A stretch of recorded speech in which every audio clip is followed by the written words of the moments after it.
নমস্কার। লোকসভা ভোটের আগে মহিলা সরকারি কর্মীদের জন্য বড়সড় ঘোষণা করলেন কেন্দ্র সরকার। আসুন এই নিয়ে বর্তমান পত্রিকা কী লিখেছে সেটা দেখব।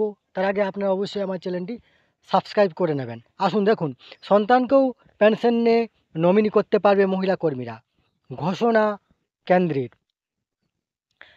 স্বামীর বদলে পেনশনের নমিনি করা যাবে সন্তানকেও। লোকসভা নির্বাচনের আগে মহিলা সরকারি কর্মীদের জন্য বড়সড় ঘোষণা করল কেন্দ্র।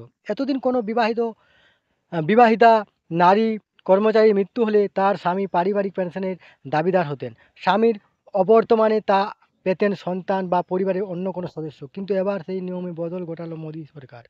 এখন থেকে মহিলা কর্মীরা পেনশনের উত্তরাধিকারী হিসেবে স্বামীর বদলে ছেলে বা মেয়েকে বেছে নিতে পারবেন। সোমবার রাতে এক সরকারি বিবৃতিতে এমনটা জানানো হয়েছে। তবে সন্তান কত বছর বয়স পর্যন্ত পেনশন পাবেন তা স্পষ্ট করা হয়নি।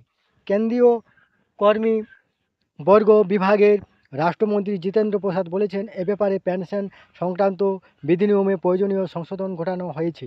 ওই সংশোধনী এনেছে পেনশন ও পেনশন প্রাপক বিভাগ, কল্যাণ বিভাগ, ডিওপিপিডব্লিউবি। মহিলা কর্মচারীরা কীভাবে নয়া নিয়মের সুযোগ নিতে পারবেন তা উল্লেখ করা হয়েছে ডিওপিপিডব্লিউ এর বিবৃতিতে। জানানো হয়েছে, এ ব্যাপারে প্রথমে সংশ্লিষ্ট অফিসের প্রধানকে চিঠি দিতে হবে। সেখানে ওই কর্মী মৃত্যুর পর পারিবারিক পেনশন স্বামীর বদলে উপযুক্ত কোনো সন্তান বা সন্তানদের দেওয়ার কথা লিখতে হবে স্পষ্টভাবে।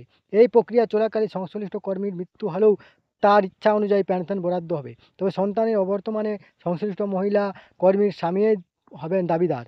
নাবালক বা মানসিকভাবে অসুস্থ সন্তানের দেখভালের দায়িত্ব যদি স্বামীর উপর থাকে, তাহলেও অভিভাবক হিসেবে পেনশনের টাকা পাবেন তিনি। সন্তান সুস্থ বা সাবালক হওয়ার পর এ ব্যাপারে যোগ্য বিবেচিত হবেন। মন্ত্রী জিতেন্দ্র প্রসাদ আরও বলেছেন, নারীদের অধিকার সুরক্ষিত রাখার ক্ষেত্রে এই পদক্ষেপ অত্যন্ত গুরুত্বপূর্ণ। এর ফলে বিবাহ বিচ্ছিন্না মহিলা কর্মীরা উপকৃত হবেন।